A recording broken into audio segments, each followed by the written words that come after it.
Hi ಎಲ್ಲರಿಗೂ ತುಂಬ ಟೇಸ್ಟಿಯಾಗಿರುವಂತಹ ಬೆಂಡೆಕಾಯಿ ಪಲ್ಯನ ಇವತ್ತು ಸಿಂಪಲ್ ಆಗಿ ಯಾವ ರೀತಿ ಮಾಡೋದಂತ ನೋಡೋಣ. ಚಪಾತಿಗಂತೂ ಹೇಳಿ ಮಾಡಿಸಿದಂಥ ಕಾಂಬಿನೇಷನ್ ಮಿಸ್ ಮಾಡದೆ ಟ್ರೈ ಮಾಡಿ. ಅರ್ಧ ಕೆಜಿ ಬೆಂಡೆಕಾಯಿನ ಚೆನ್ನಾಗಿ ವಾಶ್ ಮಾಡಿ ಬಟ್ಟೆಯಲ್ಲಿ ಒರೆಸಿ ಕಟ್ ಮಾಡಿ ಇಟ್ಕೊಂಡಿದ್ದೀನಿ. ಈ ರೀತಿ ಬೆಂಡೆಕಾಯಿನ ತೇವ ಇಲ್ಲದೆ ಒರೆಸಿ ಕಟ್ ಮಾಡೋದ್ರಿಂದ ಫ್ರೈ ಮಾಡುವಾಗ ಲೋಳೆ ಅಂಶ ಜಾಸ್ತಿ ಬಿಡೋದಿಲ್ಲ.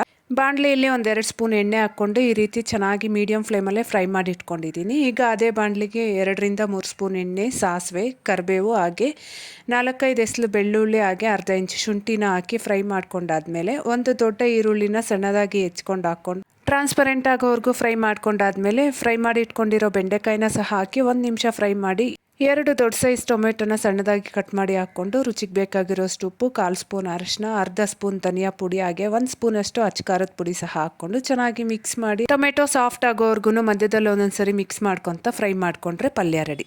ಇಷ್ಟ ಆದರೆ ವಿಡಿಯೋಗೊಂದು ಲೈಕ್ ಕೊಡಿರಿ, ಚಾನಲ್ನ ಸಬ್ಸ್ಕ್ರೈಬ್ ಮಾಡಿ ಸಪೋರ್ಟ್ ಮಾಡಿ. ಬಾಯ್.